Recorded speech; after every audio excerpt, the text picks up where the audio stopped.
Ara que ens hem pogut fer una imatge global sobre què és la intel·ligència artificial i com aquesta pot ajudar-nos a construir ciutats de proximitat, convidem a les expertes en intel·ligència artificial i mobilitat, Mireia Gilibert i Laia Garriga, a pujar a l'escenari. De fet, són allà, ja poden entrar, mentre es col·loquen. Explicaré qui són elles dues. La senyora Mireia Gilibert, enginyera d'organització industrial, enginyera tècnica de telecomunicacions i doctora en administració i direcció d'empreses, té una carrera versàtil abastant tant al sector públic com al sector privat. Els darrers 9 anys ha estat dedicada al sector de la mobilitat i des de fa 2 anys i mig és la responsable d'innovació del sud d'Europa a l'Institut Europeu d'Innovació i Tecnologia dedicat a la mobilitat urbana, EIT Urban Mobility. Per la seva banda, la senyora Laia Garriga Mas, enginyera industrial de l'Escola Tècnica Superior d'Enginyeria Industrial de Barcelona, ha desenvolupat la seva carrera professional en l'àmbit de les tecnologies de valor afegit i en el desenvolupament de negocis en diferents sectors. A Eurecat ha estat més de 5 anys cap de desenvolupament de negocis ferroviari i logístic i actualment és gerent de transferència tecnològica en l'àmbit de la intel·ligència artificial aplicada i cofundadora de Return BCN. Benvingudes, ja poden seure si volen. Moltes gràcies.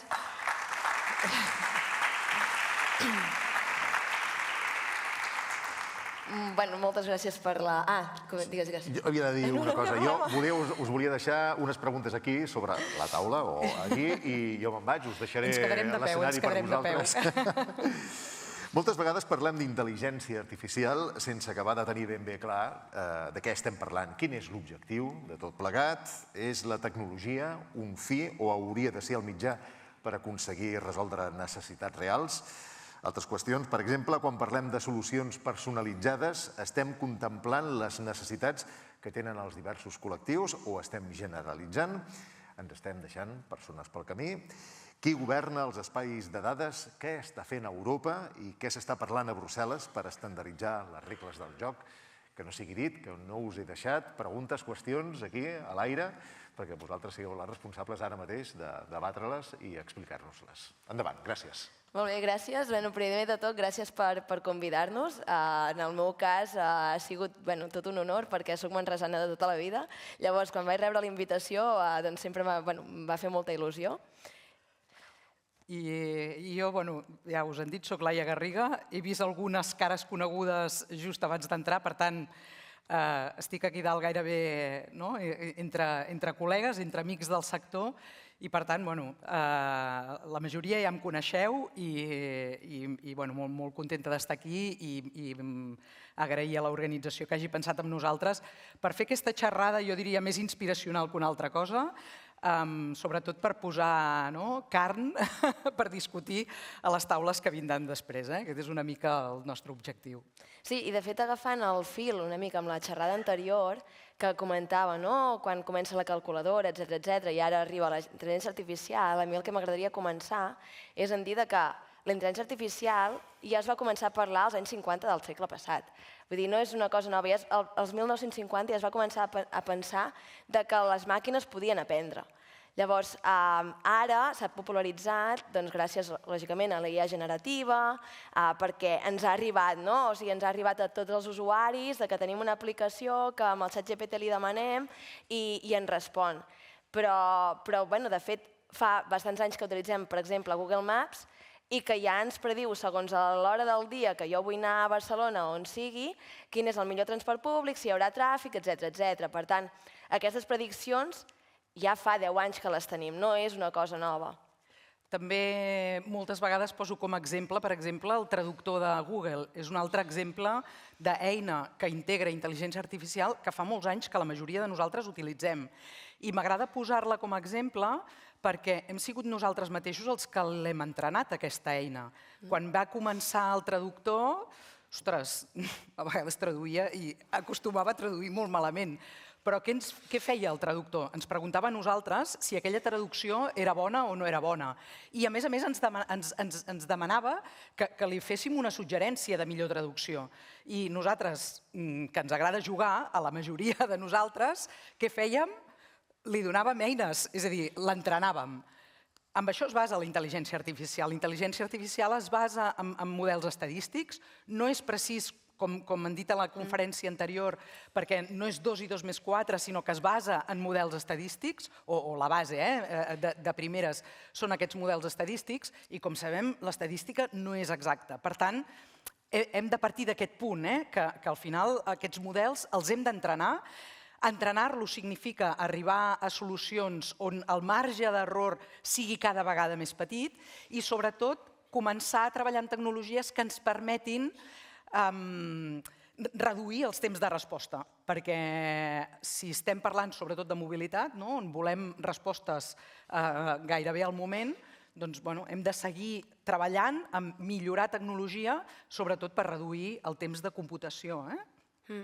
No sé si podem agafar alguna de les preguntes ja que ens ha llançat. Tu em sembla que les tens, no? Jo em sembla que aquesta primera part ja l'he deixat a la cadira.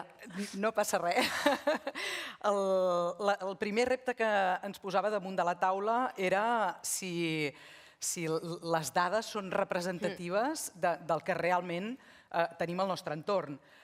No fa gaire estava en una conferència que algú deia «sin datos no hay paraíso».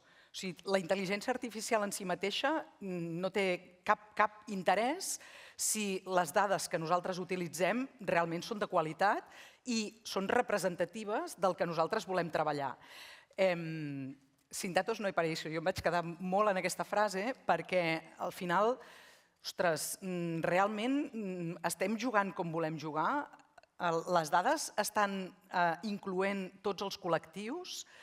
Penseu que 2 milions de persones aproximadament a Catalunya estan en risc d'exclusió social.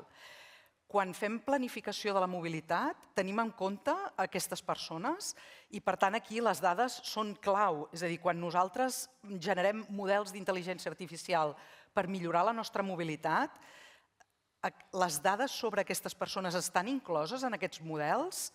Un altre exemple. Una part molt important de les persones que utilitzen el transport públic són dones.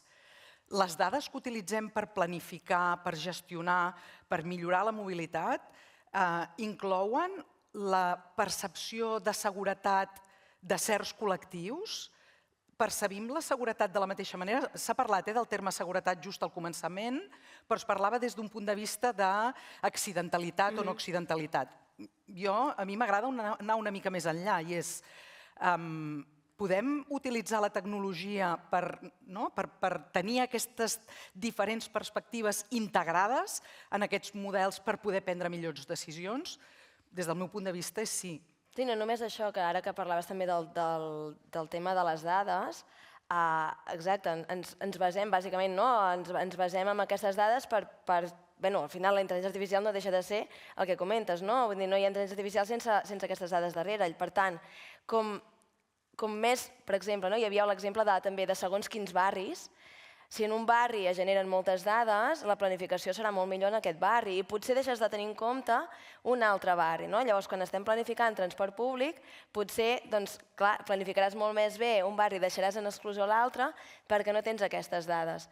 Però, a més, nosaltres que estem fent també bastants projectes amb transport públic, amb ciutats, i que tenen dades de diferents proveïdors, perquè al final a les diferents ciutats ara tinc un comptador amb aquest proveïdor, ara tinc no sé què amb aquest altre proveïdor. A l'hora que volem posar totes aquestes dades en una espècie de panell per poder planificar més bé, etc. És que en temps real aquest proveïdor no es pot ajuntar amb aquest altre. I llavors acabem de... Sí, tenim solucions com per poder avançar molt, però resulta que ens estem encallant també en aquest tema de les dades o que no les podem compartir en temps real o que realment no estan estandarditzades o s'han de fer no sé quins casos. I llavors també anem aquí al tema també de la qualitat de la dada, que si la qualitat de la dada és dolenta o fins i tot està, diguem-ne, manipulada, el resultat també serà manipulat, no? Exacte. Penseu que la intel·ligència artificial al final no deixa de ser un reflex de la nostra societat i, per tant, si no treballem tenint en compte això, seguirem repetint els mateixos models que havíem repetit fins ara com a societat. I no sé si és això el que volem o volem una societat millor. A partir d'aquí hem de seguir treballant. Ara que deies això de la qualitat de dades i de l'estandardització, de fet, s'està parlant molt, i probablement a nivell europeu tens moltíssima més informació, tu que no pas jo, però s'està fent un esforç molt gran per intentar generar espais de dades amb una estructura, seguretat, etc., totalment estandarditzat, precisament per poder treballar amb un major volum de dades. Com més dades tinguem, i tal com deies tu, Mireia, millor seran els models, millor podrem entrar en aquests models.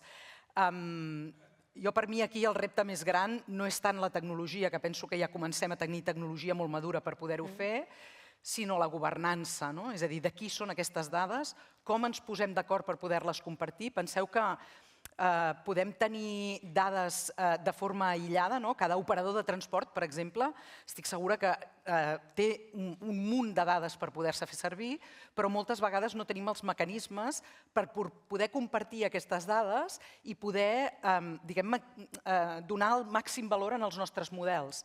Per tant, és superimportant, estandardització... Sí, de fet, ara que comentes això, potser fa ben bé 10 anys que es parla del Mobility as a Service, d'aquesta integració també d'una targeta única, etc. I realment no hem arribat aquí, pel que comentes tu, per d'aquí és el client final, també amb tots els temes de mobilitat compartida, no ens n'oblidem. Per tant, són molts operadors privats que també entren dins d'aquest joc, i que, clar, hi ha certes dades que una, hi ha el tema aquest de la governança i l'altra hi ha també tot el tema de la protecció de les dades. A nivell europeu crec que hi ha, també ho ha comentat el Patricio, que Europa ara ha llançat també aquesta nova iniciativa. De fet, es va presentar fa 2 mesos el que en diuen el Pla Estratègic d'Intel·ligència Artificial Continental, el Continent AI, on es preveuen crear diverses gigafactories, em sembla que són 13 arreu d'Europa, el que comentava també, tots aquests espais per ser molt més competitius amb el tema startups pimes, temes de data labs, data centers, fins i tot també de llocs una mica com per provar, testejar, etc. I per tant és un esforç que també fa Europa en aquest sentit. De fet, també a través de programes com Horizon Europa o fins i tot l'Institut Europeu d'Innovació i Tecnologia, com som nosaltres, també canalitzem molts d'aquests fons per arribar a totes aquestes, en aquest sentit més potser Horizon Europe, més de recerca i en el cas nostre més també aplicat a mercat i per tant és una cosa que sí que estem impulsant i que s'està reflectint en això. Llavors, Europa sí que està també, diguem-ne, legislant en el sentit de, perquè estigui tot molt més controlat, potser, no regula la tecnologia, però sí l'ús de la tecnologia, i en aquest sentit hi ha la llei d'intel·ligència artificial que regula, bàsicament classifica segons l'aplicació de la tecnologia per riscos. Si és bàsicament, si parlem de vehicle autònom, el risc és elevat perquè hi pot haver, diguem-ne, problemes si això falla. Si parlem d'una aplicació tecnològica, el risc serà molt menys. Llavors, en aquest sentit, hi ha també tot el tema de GDPR, però sí que hi ha un esforç important i que realment això s'està veient també. Parlàvem també aquí de digital twins, hi ha moltes aplicacions, ara falta potser aportar-les al mercat i començar a testejar també, perquè al final, que dèiem, com més es testegen, com més es proven aquestes solucions, més avançarem. Jo, ja que has mencionat la legislació, comentar que quan estàvem preparant el diàleg, perquè sembla que ens ho estiguem inventant, però ha estat profundament preparat, tant ella i jo ens fèiem una reflexió, i una mica perquè també en el nostre entorn hi ha qui considera que Europa només legisla i que Estats Units i la Xina estan avançant molt perquè tenen altres maneres de veure el món i potser no posen tantes barreres legislatives. I jo crec que coincidíem bastant amb el pensament de dir Europa potser es fonamenta en uns valors potser diferents que aquests altres dos pols i aquests valors són els que fonamenten aquesta legislació i potser... Sí, al final és, jo entenc, que l'entorn més controlat. Jo ara, per exemple, estic seguint bastant de prop el tema del vehicle autònom, i dius, ostres, és que als Estats Units ja tens el Waymo, l'Uber, que et ve a buscar sense conductor. Què estem fent aquí? A la Xina igual, i aquí tens aquests shuttles petits que van amb el conductor de seguretat i avancem molt més lents. Però, clar, per altra banda, comenten i et diuen i nosaltres ens interessa tenir tots aquests taxis autònoms pel carrer, amb el tràfic que tenim a les nostres ciutats? O volem alguna cosa realment integrat en el transport públic i volem potenciar això? I no volem potenciar taxis autònoms perquè ens col·lapsaran les ciutats. Llavors, és també fer la reflexió de què volem. Ara la tecnologia ja hi és, però tinguem una estratègia també, perquè el que dèiem, la tecnologia hi és, la puc implementar, però sense una estratègia al darrere això em pot col·lapsar en diversos sentits. Sí, efectivament. I aquí tornem altra vegada al concepte de la governança i com podem fer una mobilitat molt més integradora, molt més inclusiva. És evident que la tecnologia ens pot ajudar a això. La intel·ligència artificial en particular ens pot ajudar a prendre millors decisions en tots els sentits. Però per mi és vital i superimportant que escoltem els nostres ciutadans. De fet, ja s'ha dit aquest matí. Recordo, ara ja puc dir que fa uns anys, estàvem en un projecte per generar matrius, i de fet se'n continuen generant, matrius origen-destí, per entendre molt bé com es mou la nostra ciutadania.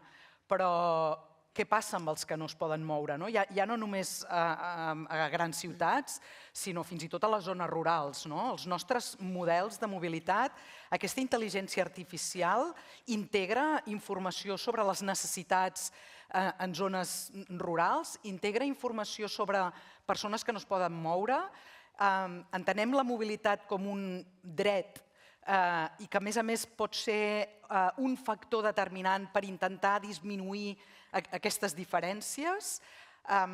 Si és així, crec que hem de seguir fent un esforç molt important per veure d'on traiem aquestes dades, com construïm aquests models i quins són els resultats que ens donen aquests models. Sí, de fet, en aquest sentit, llavors, les dades no sempre t'arribaran automàticament, perquè si tu no utilitzes o realment hi ha un impediment i dius, doncs no cal planificar aquí perquè ningú m'utilitza el transport en aquest sentit, doncs potser hem de tornar a fer un pas previ i tornar a les enquestes de tota la vida per segons quins col·lectius o que potser fins i tot vegis que queda limitat per poder complementar, al final que també... I no només això, hi ha un altre factor superimportant i és que, per exemple, transport a la demanda, que ja comença a haver serveis interregionals, sobretot, que utilitzen el transport a la demanda per poder fer tota aquesta, integració de persones que potser tenen més dificultats en la mobilitat o zones on potser no hi ha tanta demanda, però en canvi amb un transport a la demanda podem arribar a maximitzar aquests resultats. És molt important que quan fem la valoració de si un transport és eficient o no, o tenim bons resultats i aquests resultats són bons, també integrem l'impacte que es genera, l'impacte social que es genera amb aquests transports. És evident que la tecnologia ens ajuda a poder flexibilitzar el transport. Per mi això és un avenç brutal perquè pot precisament donar servei a persones que puguin accedir a la salut, a la cultura, a drets fonamentals de les persones. Per tant, la mobilitat és un eix vertebrador de la nostra societat cabdal, és un eix, a més, transformador, per tant, jo crec que l'hem d'entendre d'aquesta manera, però també és molt important començar a mesurar la importància del transport o el valor d'aquest transport, no només amb quants passatgers tinc per quilòmetre, sinó també quin és l'impacte que estem generant en el nostre entorn, a la nostra societat i a les nostres ciutats. I altra vegada, la intel·ligència artificial i la tecnologia ens pot ajudar precisament a trobar altres maneres de càlcul i, per tant, prendre les nostres decisions posant a la ciutadania i a les persones en el centre, diguem, de les nostres decisions. Sí, no només això, jo crec que com que bastants de vosaltres sou operadors de transport públic, nosaltres jo crec que som molt més experts vosaltres en aquest sentit que nosaltres, i us ajudarà. Doncs segur que ja utilitzeu aquesta tecnologia per ja planificar millor aquest transport públic i si no hi ha diverses eines que t'ajuden i si en temes de càrrega doncs quan s'ha de carregar, com optimitzar això, en planificació el que comentes, potser depenent de l'hora del dia pots flexibilitzar rutes, etc. I també hi ha un tema, crec que bastant crucial per fer el transport públic més atractiu, que seria el tema de l'experiència d'usuari, i això, o sigui, la intel·ligència artificial també pot ajudar bastant en aquest sentit.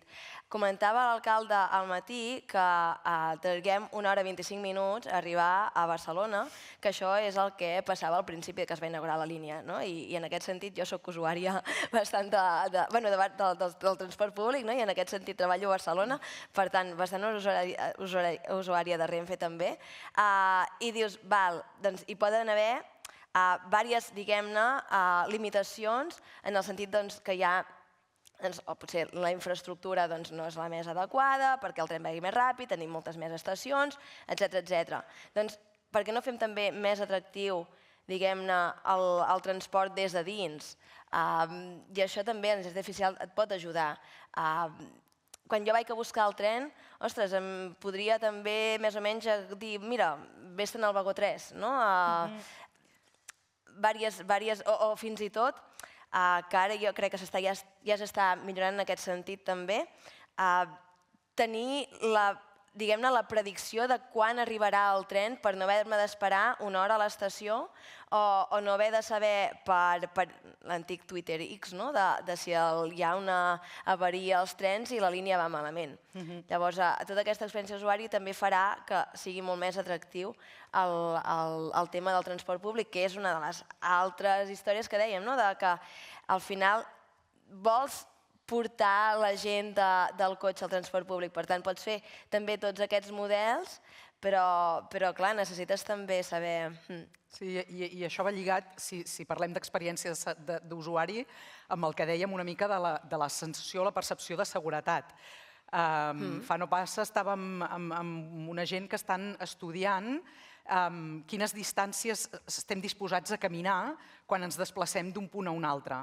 I és molt curiós perquè quan jo una distància la recorro des d'un punt a un altre passant per una avinguda on hi ha arbres, les famoses illes de Barcelona, que han tingut certa controvèrsia, però sí que és veritat que, ostres, quan jo he de caminar una distància determinada amb un espai verd, agradable, lluminós, doncs probablement aquella distància, la percepció de recorregut és molt més curta que si jo estic fent exactament la mateixa distància en un polígon industrial.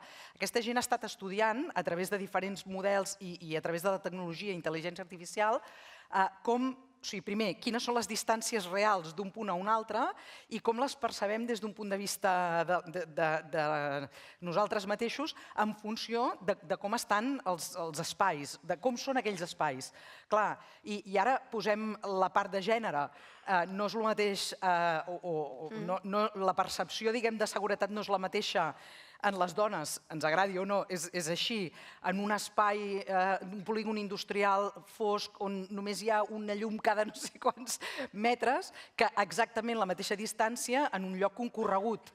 La intel·ligència artificial ens pot ajudar i les bases de dades integrant tota aquesta informació ens poden ajudar precisament a entendre com percebem aquestes distàncies, quines distàncies estem disposats a caminar i quines no, i per tant ens permeten també planificar molt millor, no només la mobilitat, sinó també la distribució urbana o com volem els nostres espais. És a dir, que tota aquesta informació i tots aquests projectes, que a vegades ens puguin semblar, ostres, no sé com si els he acudit, però que puguin semblar superflus, són superimportants perquè jo crec que determinaran, tard o d'hora, determinaran com volem realment. És a dir, per fer polítiques de ciutat i d'urbanisme i de mobilitat, és molt important entendre tota aquesta informació i integrar-la en la nostra presa de decisions. I intentar veure bolleres diferents perquè realment, al final, tothom se senti una mica de la mateixa manera i no hi hagi aquestes diferències. Sí, ara que... endavant. No, anava a dir, ara parlaves de seguretat, no? I al final el que et permet també el fet de tenir, perquè tenim càmeres als vagons de tren i de metro, és detectar segons quins comportaments incívics, no? I que realment pugui realment detectar què està passant i pugui haver-hi un avís. Que això, la sensació de seguretat, o per exemple, jo quan he de tornar de nit, doncs intento agafar l'autobús perquè hi ha un conductor i sé que no tinc el conductor en el mateix vehicle i sé que si passa alguna cosa tinc el conductor. Agafar el tren o el metro de nit no hi ha aquesta seguretat perquè és el mateix que el que comentàvem, un vehicle autònom, sense conductor. No tens una persona allà que si hi ha un conflicte et pot separar. Llavors, és molt important també aquesta sensació de seguretat i realment és que ja tenim la infraestructura perquè ja tenim càmeres en aquests tipus de vagons i és només la falta, no? I hi ha la tecnologia també per fer-ho. Sí, i si anem amb exemples específics de projectes que tenim damunt la taula, a mi també m'agradaria fer èmfasi en un valor que crec que a vegades oblidem i és que podríem generar molt més valor si ens assentéssim en una mateixa taula entorns molt diferents. I aquest exemple el tenim amb un projecte que hem desenvolupat amb el clúster InMove, on hem ajuntat al voltant d'una taula, va ser un projecte finançat per Acció, on hem assentat damunt d'una mateixa taula l'entorn cultural, l'entorn social i l'entorn de la mobilitat. Ostres, creieu-me que els resultats han sigut una passada. És a dir, la idea era, l'objectiu final era definir formes noves de mobilitat per fer la cultura molt més accessible. Penseu que la cultura al final no deixa de ser un element que ens permet aprendre, que ens permet socialitzar, que ens permet expandir-nos com a persones. I hi ha moltes persones que no poden accedir a aquesta cultura per diferents motius. A vegades perquè són col·lectius amb risc d'exclusió social, altres, és a dir, no és només un tema de mobilitat, sinó també social, però la mobilitat és un factor molt important. I no vam ser conscients que, ostres, hi ha plataformes de cultura accessible que posen a accés de diferents col·lectius vulnerables la cultura que qualsevol de nosaltres pot gaudir, però després es troben que la mobilitat o els serveis de mobilitat no van lligats amb el que aquestes plataformes estan oferint. És a dir, que una part molt important dels col·lectius vulnerables no hi poden accedir perquè no es poden moure. I això es diu molt ràpid, però, ostres, si ho penseu bé, té el seu què, perquè al final, si estem parlant d'utilitzar aquestes eines, utilitzar la intel·ligència artificial per intentar que la mobilitat sigui un dret per tothom, hem de seure amb altres sectors, hem de seure amb altres actors que normalment segurament no estan en aquest públic. I per entendre realment quines són les necessitats és bàsic que tothom hi estigui representat. I ho hem de fer més sovint, penso. És a dir, els del sector de la mobilitat només parlem de mobilitat, però poques vegades parlem amb altres entorns. Els del sector més industrial parlen d'indústria, però moltes vegades ni es preocupen de com es mou la seva gent per arribar a la fàbrica on treballen. O sigui, tota aquesta informació també serà vital i és molt important per acabar desenvolupant la nostra mobilitat del futur. I tornem altra vegada, la tecnologia ens pot ajudar a flexibilitzar el transport, a intentar fer arribar aquest transport a persones que estan allunyades, a persones que tenen dificultats per moure's. I hem parlat una mica de la llei a nivell europeu, però a mi també m'agradaria fer un flash. Aquí abans he vist a l'Anna Solà de Cinesi, que en aquest mateix projecte van fer una feina brutal on es posava de manifest que hem estat treballant molt per fer el nostre transport més accessible, però des d'un punt de vista físic, és a dir, perquè tothom que té dificultats des d'un punt de vista físic pugui accedir al transport, però poques vegades parlem de les dificultats, diguem, socials i econòmiques. És a dir, els col·lectius més vulnerables des d'un punt de vista econòmic no estan en les nostres lleis o en les nostres discussions del dia a dia. I aquests també hi han d'estar representats. Quan parlàvem de les dades, aquests també han d'estar representats en aquestes dades. Es comença a parlar molt de la pobresa del transport. Abans hem mencionat també les zones de baixes emissions.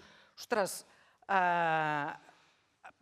tot això impacta en aquests col·lectius. Llavors, quan prenem decisions on han d'estar aquestes zones de baixes emissions i aquí està impactant, pensem que també hi ha col·lectius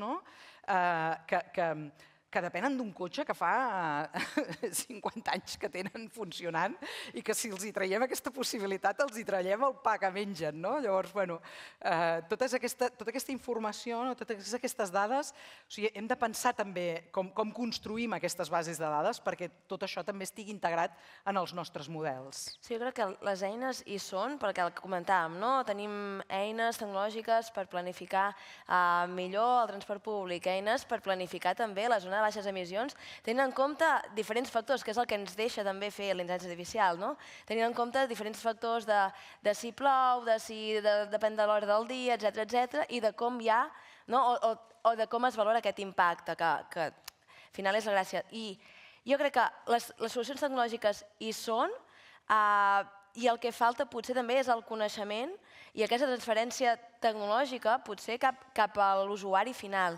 I ara has comentat també un projecte en el que esteu i comentaves aquesta col·laboració entre diferents entitats i al final és el que estem fent amb els nostres projectes que financem. Al final ajuntar el que és privat, recerca, universitats i públic per poder avançar junts, però no només això. Una vegada ja s'ha fet aquest avanç, ajuntem públic-públic perquè es puguin replicar i escalar aquestes solucions, que potser estem aquí, ara, en diversos temes de tecnologia, parlem de pilots, sobretot en projectes europeus, pilots. Una subvenció per fer un pilot, una subvenció per fer un pilot. No, és que una vegada s'han fet aquests pilots, s'han testejat i això funciona, ajuntem, fem aquesta transferència ja potser d'aquesta ciutat que ho ha provat, perquè pot sortir, hi haurà sempre aprenentatges bons i dolents, doncs per evitar els dolents i no replicar els dolents i replicar aquests bons. Llavors també és una de les coses que intentem fer nosaltres, d'ajuntar aquestes o fer aquesta transferència de coneixement per tal d'avançar més ràpidament. Molt bé. Doncs no sé com anem de temps. 5 minuts? Crec que, penso que entre tu i jo hem llançat forces reptes, una mica per resumir. Sí, potser una de les altres coses que, mira, vinculada també amb el tema dels assistents, que també comentava el Patricio abans, que també es parlava ja ben bé, jo em sembla que el 2018 ja parlàvem d'assistents, segons també com ets, les teves rutines, que ja et vagi planificant el dia, et vagi planificant el transport, etcètera. I el que ens dona també aquest, diguem-ne, avançament de l'intel·ligència artificial és l'explaneabilitat. Què passa? La intel·ligència artificial al final és una caixa negra moltes vegades, no? Saps? Vull dir, el que dèiem, pregunta-resposta, com sé si la resposta és bona? perquè també és una cosa que s'ha parlat abans. Aquesta explicabilitat també és una eina molt important. Comentava, a la meva empresa anterior havíem estat també fent un projecte de navegació i dèiem, ostres, jo normalment vaig per aquesta ruta, poso el navegador i em fa canviar la ruta, però no entenc per què, per tant aniré per la mateixa. Ostres, si el navegador em diu, no, mira, és que ara ja hi haurà un partit del Barça per aquí, per tant, és millor que te'n vagis per aquesta altra zona, perquè aquí encara no està col·lapsat, però es col·lapsarà. O també hem parlat de zona de baixes emissions. Pots ajuntar conceptes en el sentit de, ostres, sé que a aquesta hora del dia aquesta zona estarà, diguem-ne, a un llindar alt de contaminació. Canvia la semafòrica de la ciutat. Mira de veure com pots utilitzar també aquest Google Maps perquè segons a quina hora del dia et faci un routing per una altra banda. De fet, hi havia un cas molt interessant, ara parlant del routing per una altra banda, que crec que era una notícia que va sortir l'any passat, que això els que sou de Barcelona potser ho sabreu més bé, que els turistes per anar, sembla que era al Parc Güell, o sigui, ja no sortia la línia de TMB per anar al Parc Güell perquè es col·lapsava. Llavors van intentar, o sigui, es va treure aquesta línia per no estar col·lapsada per turistes. Poden fer moltes coses. I la tecnologia hi és, i ara és el que comentàvem, l'estratègia de què ens interessa. I pots ajudar conceptes, zones baixes emissions, transport, transport públic, transport privat amb el tema semafòric. Llavors es pot avançar molt en aquest sentit. Molt bé, doncs jo crec que hem deixat teca per poder discutir. Segur que n'hi ha molta més, però clar, si ve una taula rodona després, tampoc no els hi volem treure tots els temes que hagin de parlar ara. I de fet tornarem, no? De fet tornem després a fer una mica de resum del que s'ha dit a la taula rodona, que si hi ha algun tema que ens sorgeix ara que no s'ha tocat en cap moment, el traiem a la una. Molt bé. Moltíssimes gràcies a tots. Gràcies.